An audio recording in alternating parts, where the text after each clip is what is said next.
Folks, today it's a whole mix of issues.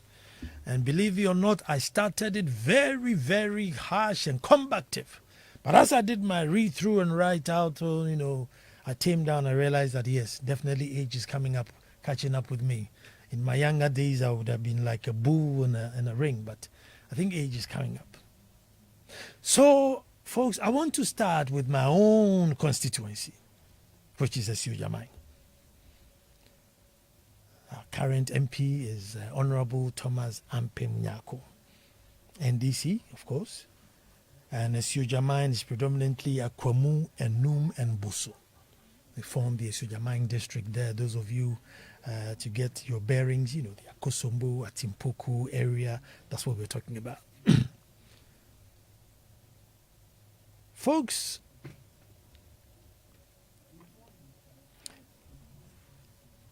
anyway, folks in Asiojamai, and I'm sure in all other districts, the communication group for the MPP have a WhatsApp platform, which I think they all do, so they can share ideas and, come back and tell us what it is they have to tell us. I'm sure every party has it, so that's nothing new.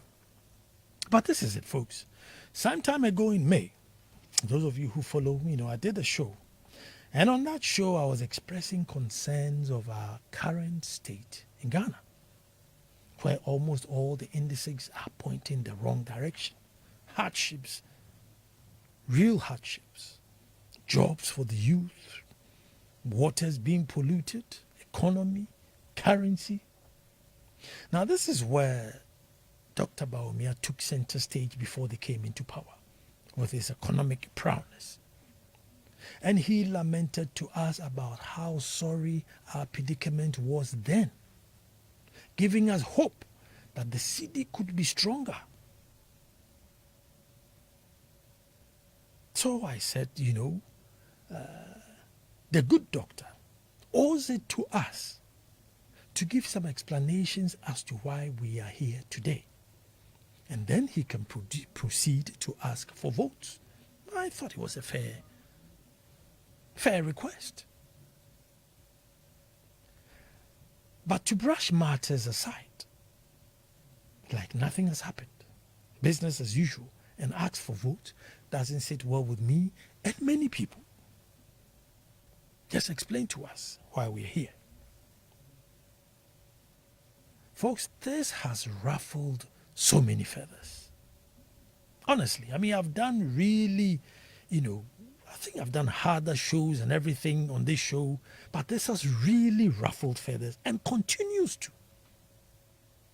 So somewhere in July, folks, the MPP communication in my own constituency. Now, this is what they put on their platform by a young man from the same Akwamu in response to that opinion that I expressed. Now, I was, going to read it, but I think it's probably not unfair because of its radio, but really unprintable words, very bad words, hard insults, accusing me of the downfall of Ghana. These are the evil, demonic people who are interested in their own selfish interest. Who is this so-called Nana Ansah Kwao who calls himself a chief? And this is a young man within Akwamu. Now, folks, I am not asking that, you have to agree with me. No. In fact, you can disagree with me even very strongly. But I think the choice of words. Now, it's unfortunate that today it's me and I have to be, being the judge, judge and jury in my own case. But it's a precedent that I feel shouldn't be set, because tomorrow will be other chiefs and they know that, this is now the new norm, which is not. It can't be the new norm. That just by merely disagreeing with somebody, particularly a chief, and then boom, rain, insult, and unprintable words. But for the audacity of politics, these things slide. So then I'm asking, how then do you come to my community and ask for vote or campaign? How then do you come to my community to ask for vote or campaign? if you use such unprintable words because you disagree with my position, that we just deserve an explanation before we move on. Folks, not only this, but too many young people use politics as a ticket to insult anyone, and too often, people who are much senior than them, sometimes even senior than their dads, people who have achieved and worked so much in life. And then you find somebody who hasn't done so much, just rain insult because they just disagree with the position. And I'm saying, yes, definitely you are within your right to disagree. Of course, that's what you're there for. But the choice of language. And so I was quite disappointed that, the executives within my own constituency would allow such insults to float on their platforms. It's something else. But folks, check this out, folks. The same youth in Ejujamai were organizing and demonstrating to protest on our bad roads. And the nature of some of our roads are really, really treacherous. And I'm talking about even my own Edumasa road, how I have survived all these years, only God knows. Really bad. Organizers did everything trying to get as many people on board. And some were MPP executives, actually, who joined to add more weight. And I say rightfully so, because you're only going to express, what you're going through. I say the turnout was not great. Folks, if you see the numbers that turned up the next day to give their support to Dr. Bawumia when he came to campaign, which was, very reassuring that the numbers were there. But I am saying that if you don't let the leader know that these are some of the issues here, and you are just turning up at the rally to support, for what? It's not his fault that the roads are bad. The roads have been bad since the days of Adam. So just letting him know that your roads are bad, so that when they are doing a list of things to sort out, you may be put on a priority list. But just merely by supporting a party or leaning towards a party, you just keep quiet and traverse these bad roads. Now, I thought that the paradigm shift was changing, folks. I thought the paradigm shift was changing. But sometimes then you just lose hope. Because if all these numbers were there, and you just voice out that we need roads, we need jobs, we need the tourism in the area boosted a bit more, it just imprints in the leader's mind. So that when they are distributing money, he will remember that, hey, hold on. The guys in the Siamai need a couple of roads done. So can you squeeze in something? But if you so feel that the party will look bad or the leader will look bad and therefore I won't even complain about the road. So you will not turn up to protest about the road, but you turn up to cheer on the leader. Fine. It looks like everything is happy here. You cheered on me. I'm gone. So if another community is able to rise up and complain about their roads, I'll put them on their priority list because you haven't told me that you're suffering. And I think the youth of today, this is a simple politics 101 that you should be able to put together. The leader is unaware of your situation. How does he solve it? In any case, folks, why did you show up to support? You are supporting him because when he comes, he will be able to solve your problem. But you don't want to tell him your problem because, and you can't. Why, Bonnie? You're voting him there to solve your problem, but you won't tell him the problem. You won't show up to protest. But just for noise sakes and some freebies, you turn up at the rally grounds. Folks, I believe that complaining about, your plight doesn't mean you are against. It just brings your issues to the fore. So particular attention can be given. Sometimes it feels like, folks, there's a new wave. Then other times, it looks like we're not moving fast enough. And in a way, folks, we are creating or encouraging. If the guys on the receiving end of the pain won't complain of the pain, well, the guy cracking the whip is not going to stop. But rather you attack those who would come and speak for your plight. Then the guy in charge, folks, will leave you to your plight. Maybe with all good intention and purpose, the main road that he drove into town was good. So if there are some side roads or roads leading to inner towns which are not bad and you don't let him know, folks, hence the promise mongering. Hence the promise mongering. Because I don't know, the promise will cry man farm hawa. Nyadia oba baby same. Because at every given time, folks, you have a great number of people, protecting and defending what hasn't been honored. A promise that hasn't been honored. You would have same people living in the plight, defending it. Now, there's an interesting post on Dr. Steve Mantia's social media wall, right? And he said he was listening to Dr. Pahomia, who was promising to get duties in Ghana lower than that of Togo. Meanwhile, Togo is free, duty-free. And so he was wondering how he was going to achieve that feat by getting duties freer or lower than duty-free. I'm thinking, be clear, $100 be a year. But that's where we are getting. They said Jesus, God's son, 2024 years ago, promised that he was going to come back. When he left, Peter, on whom the Catholic Church was built, was telling people that, the end is nigh. He's going to come back. The end is nigh. Or Maya. And, if the politicians promise and they don't give us within 8 years, Jesus Christ, 2,000 years promise on fulfill. On 8 years, and the promise on fulfill. But that's where we are now. That's where we are. We are getting to the days of I will build you the bridge and I'll go and bring you the river. I will build you a bridge and I'll go and bring the river. So manifestos are now a competition of free.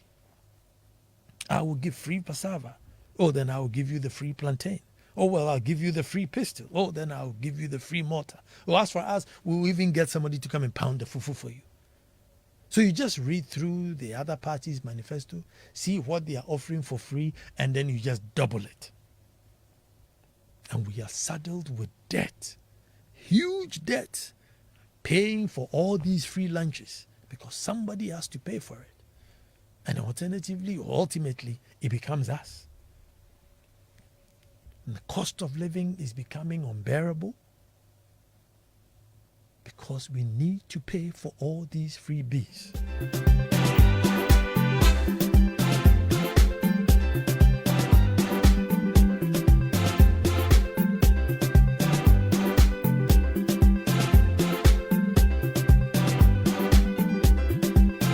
Folks, we need to pay for all these freebies.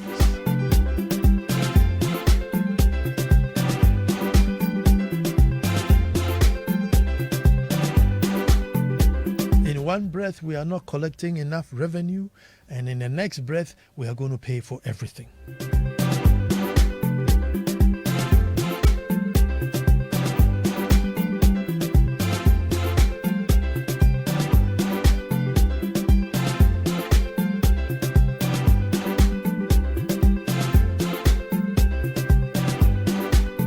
You have much to say.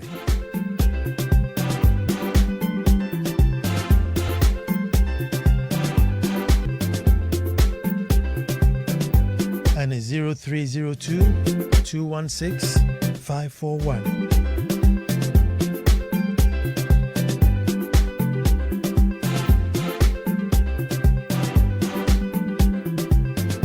Zero 302-216-541.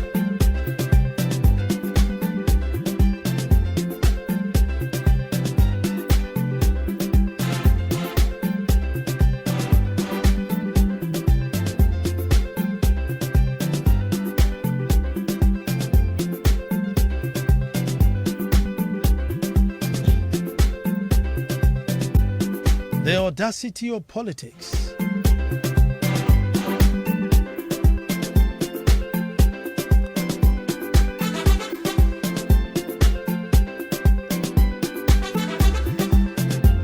I will take you to SHS for free, or then I will take you to university for free.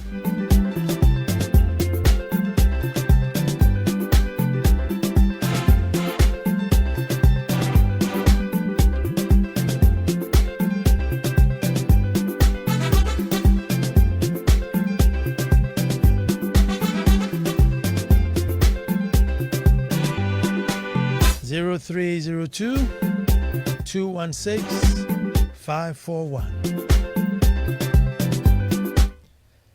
And hello, who's talking to me? Yeah, it's Delphinos. Let me hear you, my brother. Yeah, I think for some time now I've been thinking about our what do you call it? Our constitution. I think the constitution needs an overhaul. Then also about these manifestos. I think the best thing we have to do is to have a national manifesto embodied in the constitution, so that you stop this idea of anytime there's election, then we want the political parties to bring their manifestos.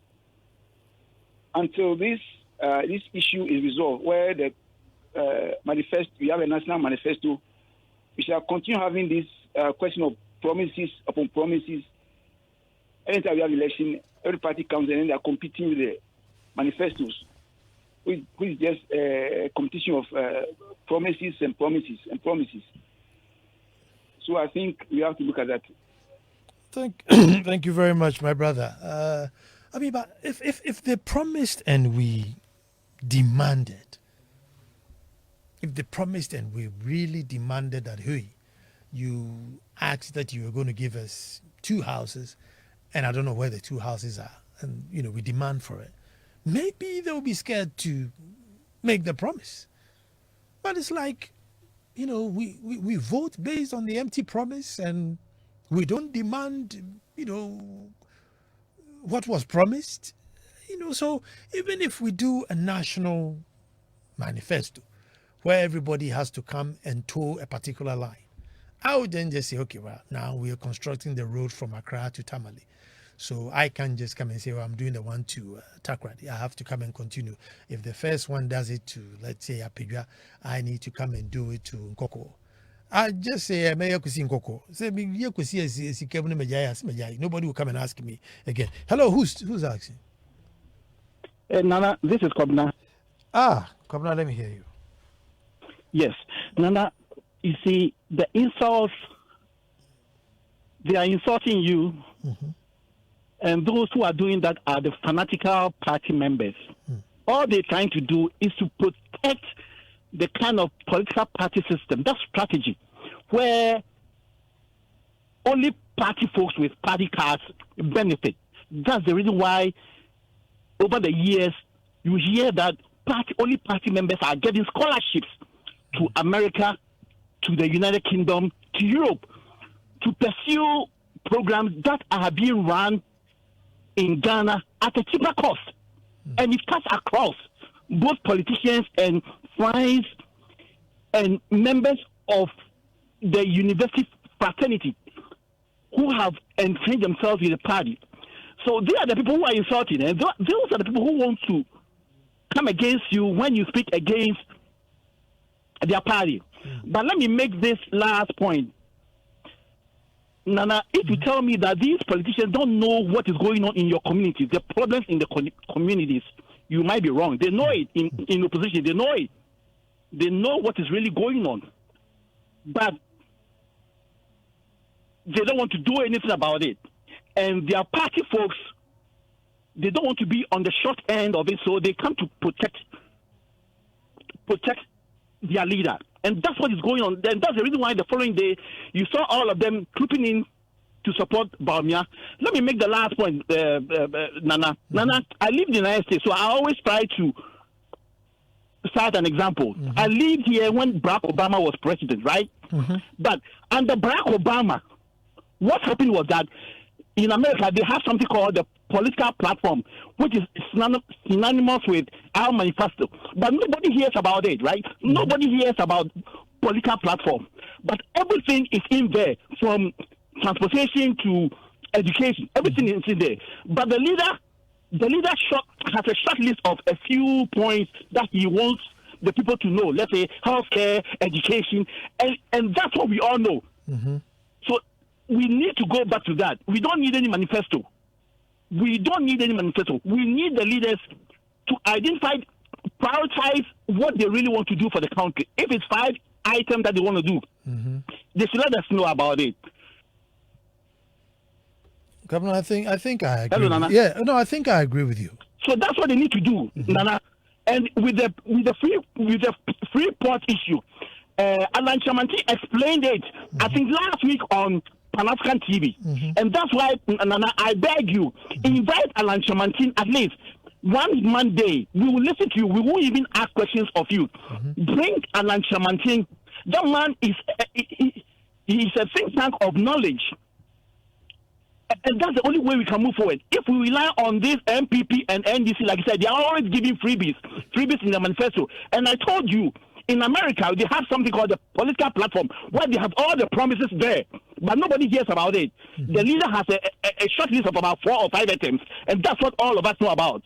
But they want to just let everyone know, oh, free this, free university entry exams, free this, and that will cloud the judgment of the people. And we don't have a complete Ghanaian. The Ghanaian is not really sophisticated to know it's left from the right.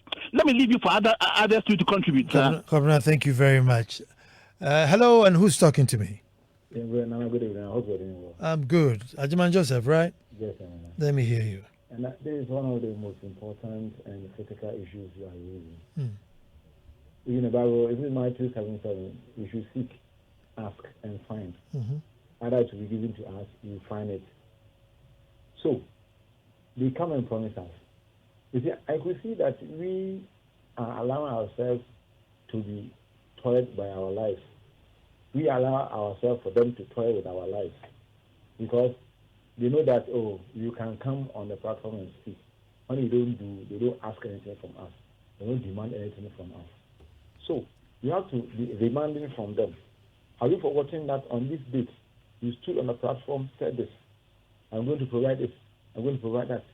Now we voted for you, you need it.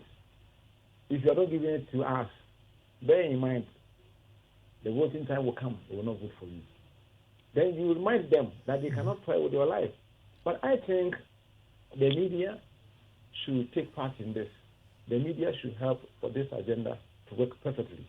Because Joy FM, for instance, Super Morning Show, for instance, they will be interviewing the politicians, they will call them, they will pull their legs, they will open phone lines for us to ask questions.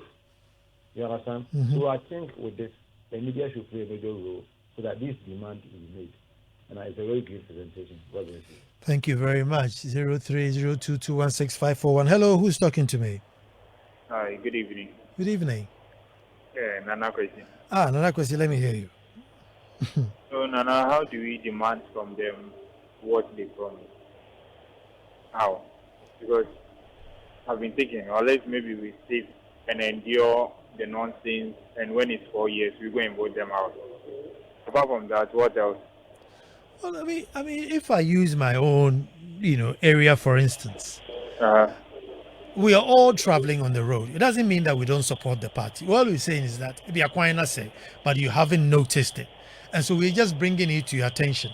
But if it gets to a stage where the people using the bad road are reluctant to even let the people know that, listen, you need to, then I don't know. See, Nana, you see the Tamamoto way? Yes. That thing, it's a death trap. You know that, right? On national television, and this I'm so grateful for, because Nashoko put this NPP Fanfula right. You see, she was complaining about how because she used the road, and she was complaining about how bad the thing is. And you have people sitting in the studio And they were trying to justify why it's like that, trying to make sense out of that death trap. And at the end of the day, she did what she has to do. Yes, still, you get the same Ghanaians. Some were hailing her, some were also coming for her. Why? Because she just tried to demand for some certain accountability from these people who put in power. Nana, me, I'm tired of Ghana already. No, it can be, Charlie. We can't lose hope. We can't lose Now, hope. what can I say? We can't lose hope. See, some of these things, it's basic and normal common sense. So, see, I've always said, it's all about the basics, so Nana. If we get the basics right, that is where we are building on something. No? But the basics, Nakasana, we are not even getting it right. And when you think about them, it's not as you say, it's not rocket science. You get some of these things, common basic, common sense. Then you see we are going somewhere. And yes, though, after all the qualifications, that's where we are. You see, the guy, this Dutch guy, Ghanaian guy who was saying he would choose the passport over the PhD. People didn't understand what the guy was coming from. They think he was rubbishing education. No, that was far from it. You see, he's communicating something with just a passport and this kind of job that he does, cleaning the loo, and he's benefiting from everything. So in a country where you pride yourself so much in higher qualification, how far with you? You get? So Nana, me, I'm tired of Ghana already because Jesus, at the end of the day, Nana, at the end of the day, election is coming. Oh, it has started already. We will still go and vote for this and this and then if you move back on and the cycle continues. At the end of the day, they are the ones who make the decisions. At the end of the day, they will make the bad decisions. And we are the ones who will suffer. Our children will come and bear the consequence. Our children will come and bear the consequence. Nana, so because no, because we'll keep hope alive, and I believe that one day the switch will flip, and then the process will start. The switch will flip, and the process will start. Hello, who's talking to me? Yes, good evening, Nana. This is Quick Wando. And thank you so much for such sensible show. It is very disappointing to see where we've gotten to. But the solution is to scrap, like other people have said already, the issue of manifestos. Ghana needs a national development plan which everybody will plug into. You come in, you perform, there's a national chart or a dashboard which shows if you're mostly green, you're saying, if you're orange, we're considering you. If it's red, like you're saying, that the roads where you are haven't been done, then you don't come back. Our problem is that we can't distance ourselves from mediocrity because of politics. And the president yesterday said something very instructive, which was that the vice president, His Excellency Baumia, has been very loyal. He has been loyal to a fault because, you see, some of the challenges this country has faced. I never heard His Excellency say anything about the fact that their regional party chair has been caught by Joy FM with his hands deep into the riverbeds of forest reserves. If he ever had a dream that he wanted to be president, he should have started distancing himself a little while back and looking impartial. But they can't do it. It's this loyalty of even the people you expect to know better. We have friends even who I look at and I wonder, I'm like, are you serious? You really think that there's nothing going on? So we have to scrap manifestos because we are human beings. And if you allow this to go on, the canker will continue and will continue to be the poor nation walking on gold. So let's scrap manifestos, and the media must push this. The media must push this, that we sit down, we have all the skilled workers, all the talented professionals around the world. You go everywhere, there's a Ghanaian in the highest echelons, whether it's universities or hospitals. And so if we can put a national strategy together, we listen to no more T-shirts and billboards, no more stage talk, and we move this country forward ever. Thank you very much, Nana, and good evening to you. Before you go, can I engage you a little bit? Sure, Nana. Okay, so let's say we have a national agenda where everybody has to plug into. And I was giving an example, like let's say we go to the road sector and we are constructing a road from Accra to Tamale. So party A does it to, let's say, Chebi, and then they are out.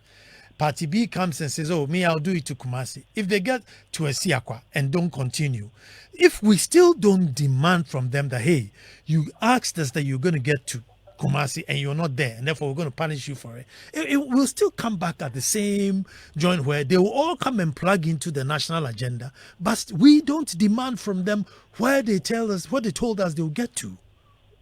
No, you're right, Nana, but I think there's an element of, I went into a bank today and I saw how they do everything to a fault to make sure that balances and checks.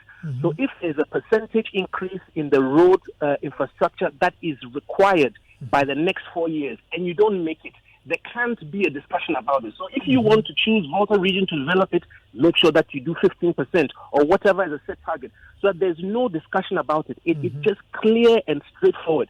And we have enough Ghanaian professional, talented people who can manage our affairs if we are all plugging into a national agenda, devoid of this bias. And that is why half this nation doesn't see anything wrong with the fact that our rivers are so devastated, but the same people want to come and manage us again. This is blasphemous, especially in the interest of our children and future generations. There are very few rivers in Ghana now where you can drink potable water from. This was never done even in Liberia and Sierra Leone, where they chopped their arms off in war. We have destroyed this nation in peacetime.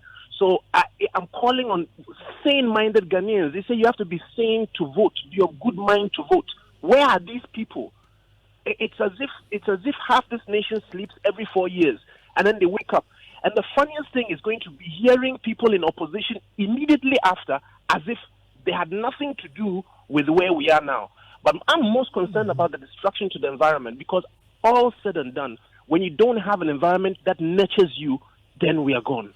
Thank you so much. That's powerful. Nana, we have a nation with the greater majority of its citizens lacking appreciation of the future. We condone mediocrity and we are without values. This is the state we find ourselves in. Solomon Kluko from Latebio Koshi. And hello, who's talking to me? Hello, this is LG from Osu. LG, let me hear you. Good evening, Nana. Good evening. I really like your last statement that if it's not controlled, we really pay for it one day. And it has started manifesting. Why am I saying this? We all sat quietly and watch them recruit people. Politicians who recruit thousands and thousands of people, party soldiers, into our security services. And it has become a normal thing in the country. Now, that is the result of what we are seeing now. We have started paying for it, as I would say, because security officers are I wouldn't say all, but most of the people are not professionally trained, because they just go for a short training and that's all, because of party colors that they belong to. This afternoon, for instance, I was driving around Circle, and this escort, no coordination. One set of escorts was saying, pack. The other one was saying, go so that we can come, go so that we can come. And I was like, hey, what kind of work is this? I have never seen this in the country. It has started happening. Now, a security officer, you call him and you ask him certain things, and he doesn't even know. Because it was time for them to be recruited, and they just brought them, and within some short time, they are done. Nana, I think, thank you. Thank you very much. But I think once you go into the recruitment, once you go into the course, they are quite rigid. I mean, as to whether they all come out with the knowledge that was impacted in them there, I don't know. But let's not fault the police for how they train, or the soldiers for how they train their men and women to come out. Hello, who's talking to me? Bright talking to you. Yes, you're on air. Who am I talking to? You're talking to Bright. Bright, let me hear you. Yes. In fact, the previous colleague is a bit more already.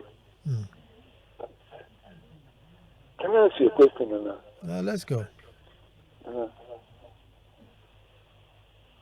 Are we correct in this country, or we are so obtuse.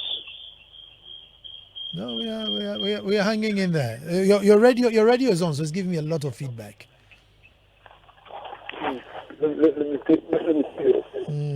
Turn it off. No, in fact, to tell you the gospel truth, the whole country is very, very obtuse with the system.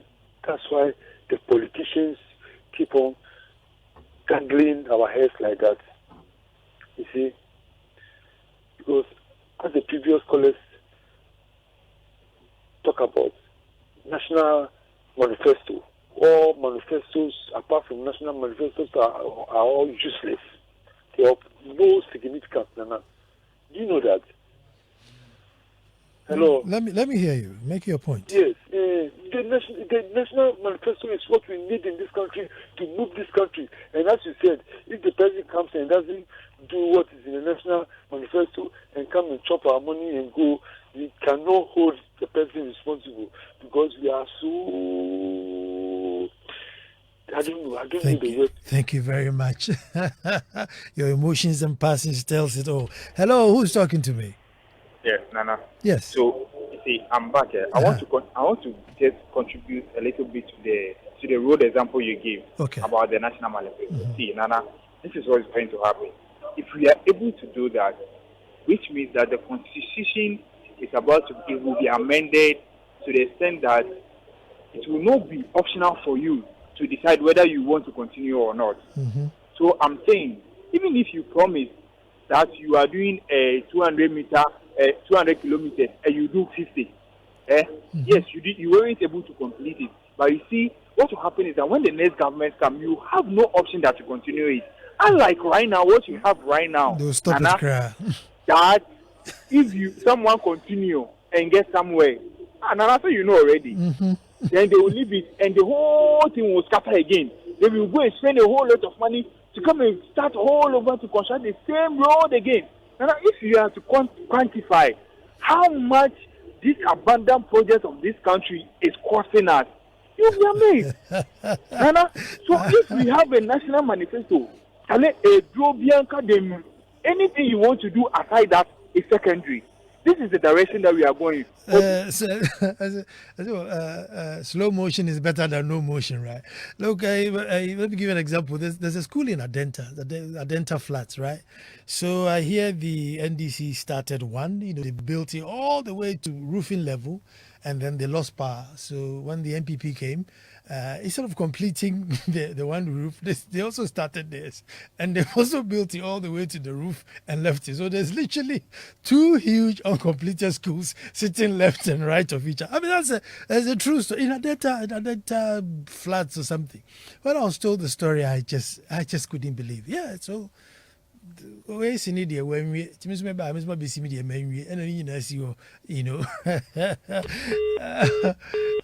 okay, 03. Oh, okay. Oh, my producer says that's it. The Adenta Community School. The Adenta Community School, folks. Sitting literally next. One is on the left, one is on the right. All uncompleted. Ubi am fan san kind of yonko dear.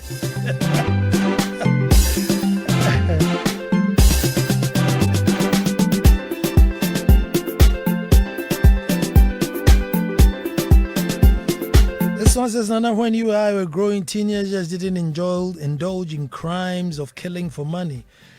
We had a human conscience then, but now the boys are all about money and so can't face any politician eyeball to eyeball and say a word to him.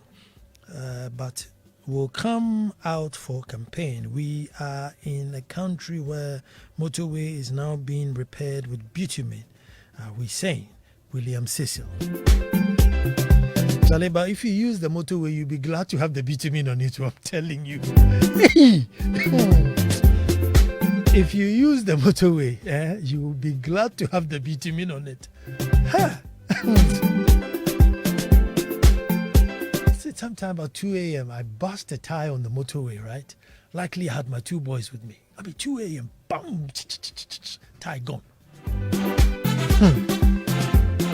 The bitumen is what I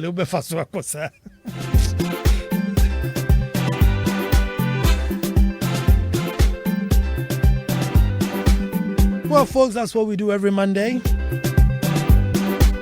Tune in, join us, even if you're a silent listener.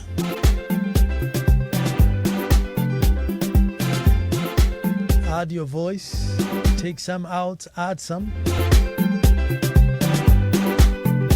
But the more freebies we get, the huge bill we get to pay.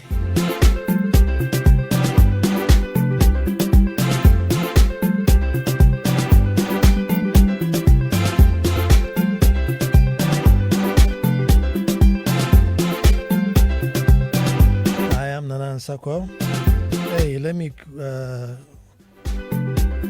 remind you that Women Call to Worship is coming on the 24th in Tema, this time for the first time in Tema. It's probably going back home, isn't it? Women Call to Worship is going back home in Tema.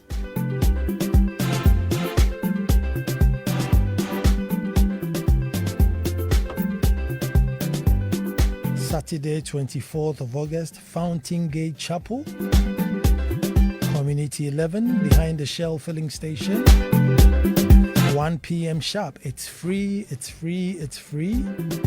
Lots of ministers to come, and it's literally a praise and worship event hosted by Ohineyere Gifty-Auntie. 24th of August, Fountain Gate Chapel, Community 11, 1 p.m. and it's free. I am Nana Ansah Kwao IV. Monday, God willing, we'll be back to do this all over again.